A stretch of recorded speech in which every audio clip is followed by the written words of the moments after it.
Good morning, no, good afternoon in this case. So I noticed that my dashboard had some lights. It's the ABS and the traction control lights that are lighting. I did the diagnostics and I show the picture here.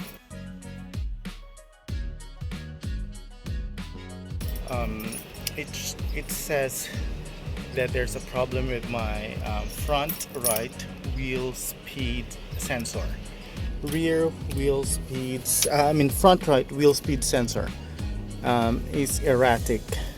So this is the cable. It's actually this is actually the sensor, and it goes inside. So I have to take out the wheel, the tire, and the brakes, everything. Actually, in the front, take out the whole wheel, and this will be a good time to inspect the brakes and the brake pads. Now, I do have a number of projects for the Jeep. First, this is the front wheel sensor that I am supposed to replace, but that's a bigger job, so I'll do it for later. I have extra brake pads in case it needs replacing, and also this. Oh, it's here. So these are just something I think I could just put this now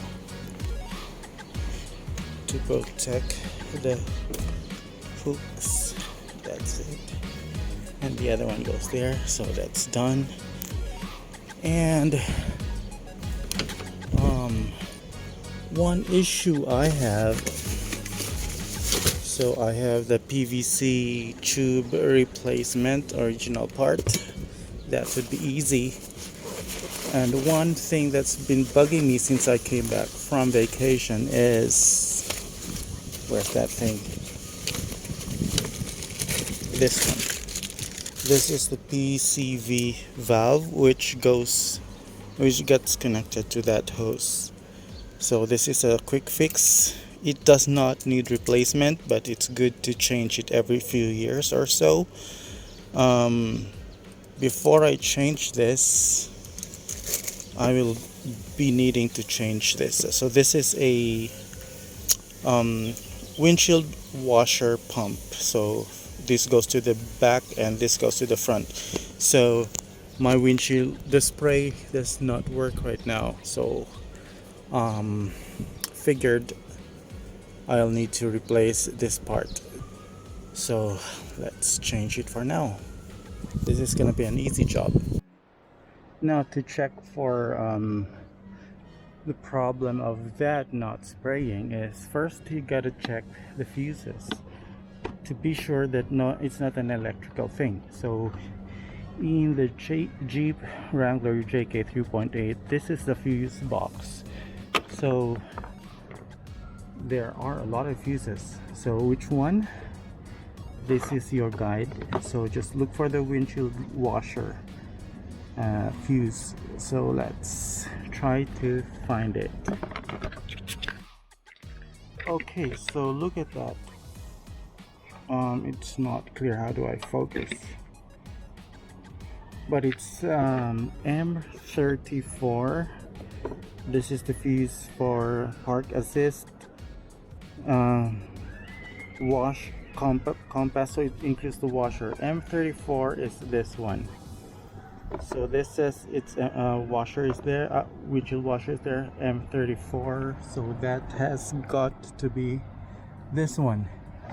So it's a 10 amp fuse, this red one.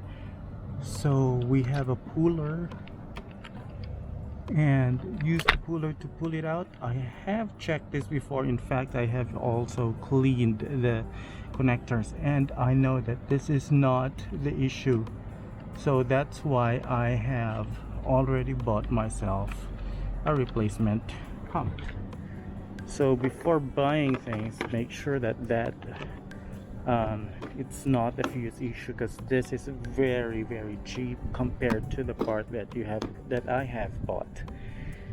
So if you notice one thing else, it's already dilapidated and falling off, but this insulator is actually fireproof, and it has fire retardant, so if ever the engine gets on fire, this burns, it falls there and kills the flames.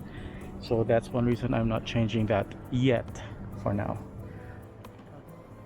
Right, so the windshield pump, well, the washer pump is right here. This one is the actual connection. So it would be easy. I'll have to unplug all of this, and then easy access would be to remove this because it's right there. So this is only held by two 10 mil bolts. I'll be removing that, and also this. I have unplugged, disconnected the ground in the batteries. So we have see the colors here. This is a green, I think this is a white, one of them is black, and the other one should be red. So these are the safety the locks. Just pull them back. You could push this down and it goes off. So this is white. Take note, the color of this is white. This one should be, let's see, okay, so it's an orange. So these could never be interchanged. Okay, so to disconnect, let's just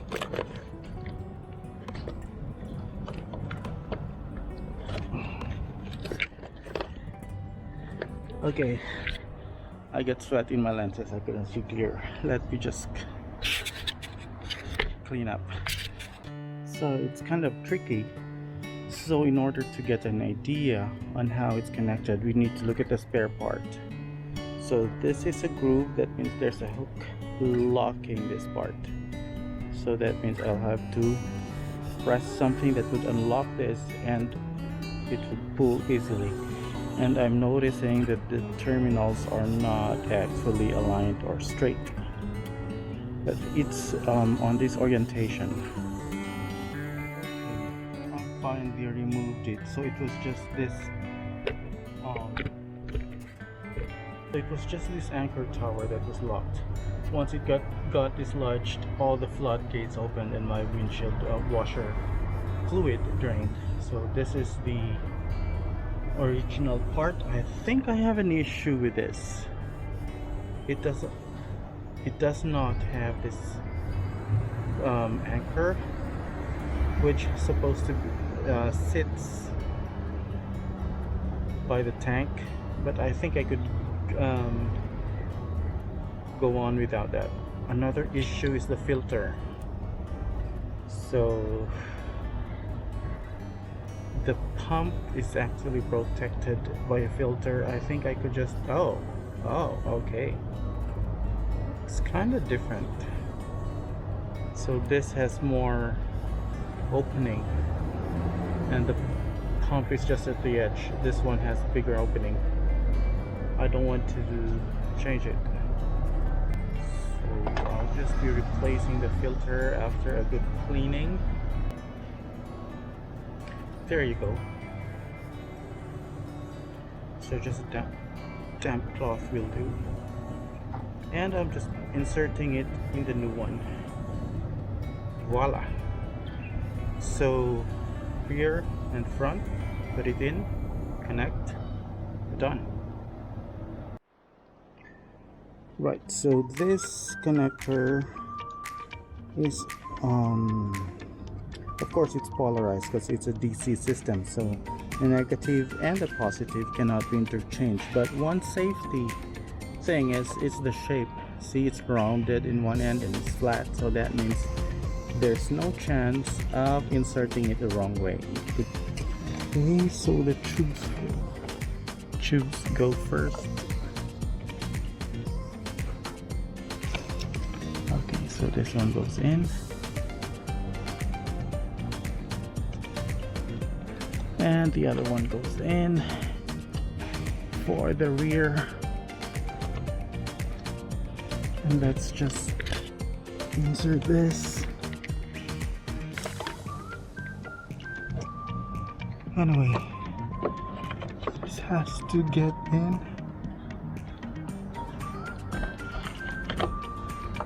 like so.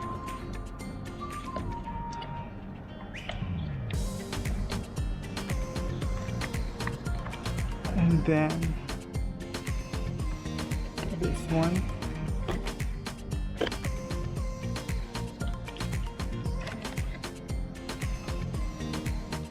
Okay, so this has some fluid in it, but I didn't fill it up yet because I want to check for leaks. And so far there's no leak. Should be leaking there if there has to be a leak. Okay, check for the spray if it works. I hope it does. In other words, see? Oh, there. Okay. So that does it. I could cross that out of my project. So it was actually this that was damaged after 12 years. So yes, evidence it's wet. So this is working well. And this goes to the bin, but later I still have to return my catch can. So guys, catch cans work. These are good actually. So let's tidy things up before returning the can.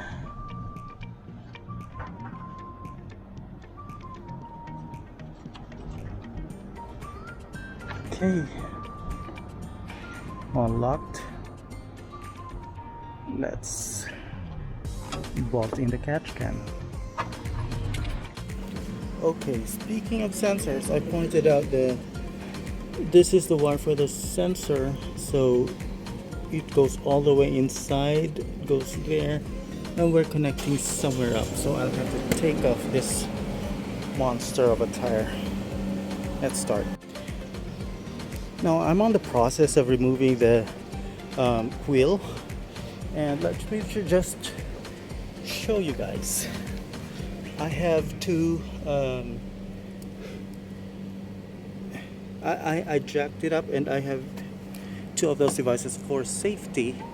And another tip, most people don't do this, but if you're removing the wheel and you also have a spacer, which I do, there would be resistance when you remove the spacer. So one thing, if you have a 4x4, is to lock the front drive in the transmission to prevent this from spinning along when you loosen the nuts.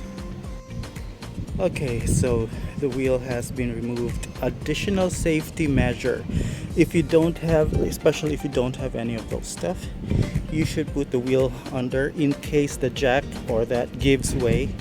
Your Jeep will not be directly on the floor. The wheel will be preventing it, and so there would be a chance to recover. Okay, on to the project. So this is the safety, the sensor. It's going in there. These are the brake rotors. It's a good time to inspect the brakes. I don't think I will be changing it today. They are still good enough. I'll just be cleaning them. So since we'll be removing this, I'll have to remove this spacers that I have in order to access this brake drums. So spacers and the calipers. It doesn't matter which one you do first, but just be sure if you remove the caliper, don't leave them hanging by these tubes, by the brake tubes, because this is already holding a lot of pressure. So it would be wise not to introduce more strain. Since I have my tire here, I could just remove it, put it there, and there will be no issues. Otherwise, you'll have to find a way to hang it to prevent stress on the brake tubes. So this is the one that I'll be removing. It doesn't hurt if I start removing them, but let's not go ahead of ourselves. This first.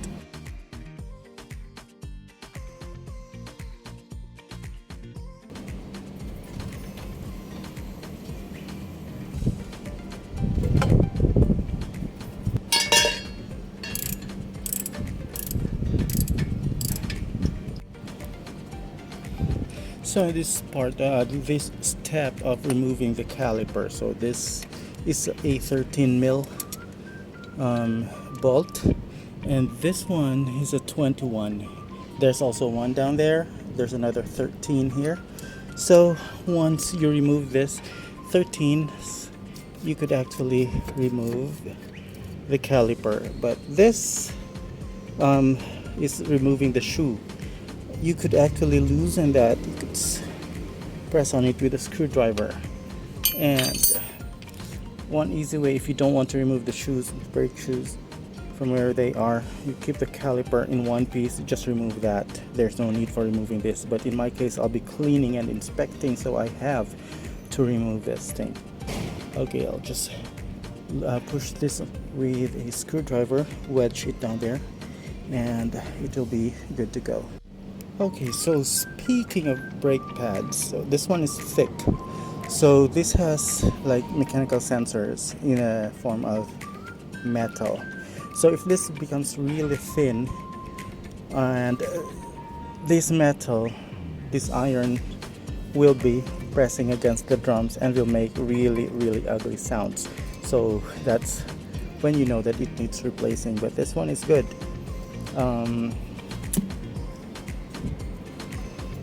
This is even thicker than the ones that I have. So that means that the last replacement I had was even thicker than this. I made it spare. Okay, so next step is to remove this thing, the brake itself. Once this is done and removed, we will have access, we will be able to remove this rotor, the brake rotors, and that's when we could actually see the sensor mount.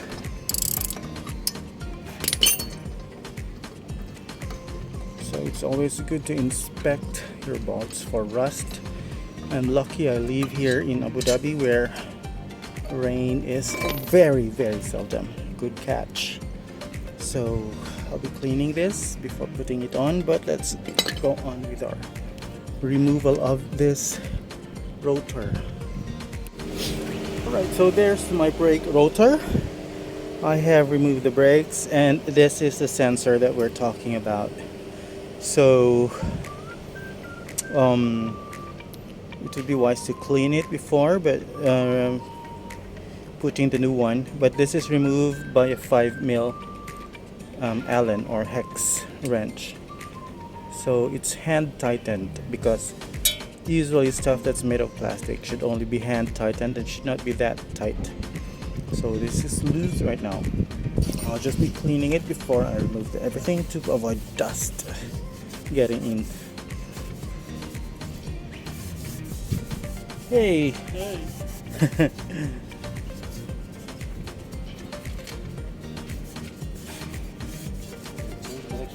No, just the sensor. Yeah, it's only this sensor that's a problem.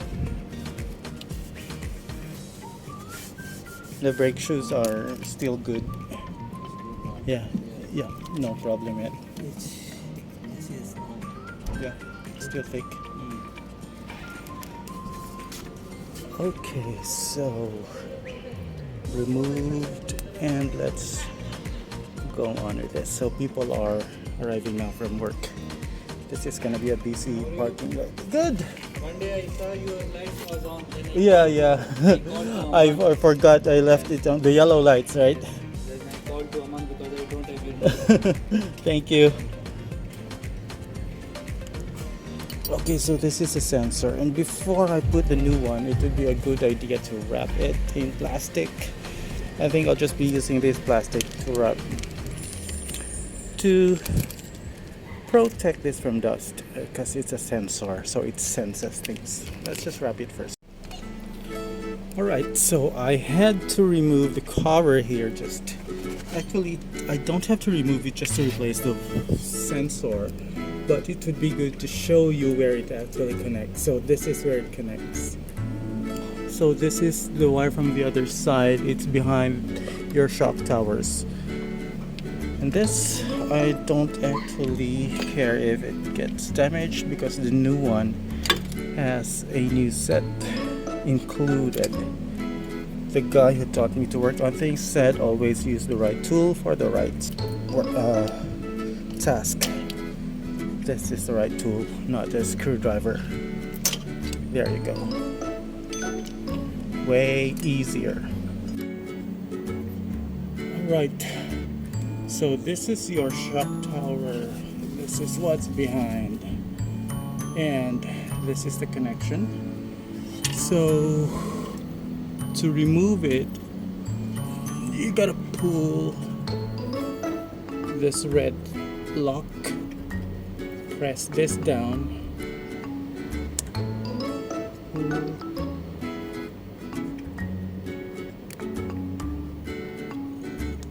there you go. So this is gone now.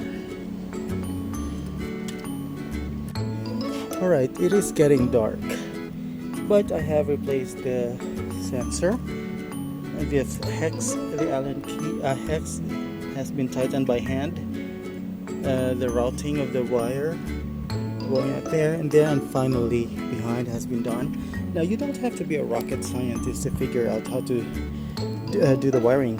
Now I'll be returning the rotors, the calipers, and be wiping the spacer, and we're done. It's getting dark and I'm wet. It's wet. So let's speed things up. Okay, so we're done. The wheel isn't back in place. Let's test. Just want to see. I'm not driving it. I'm just seeing if the sensor has reset. Because after changing the sensor, there should be a reset in the system.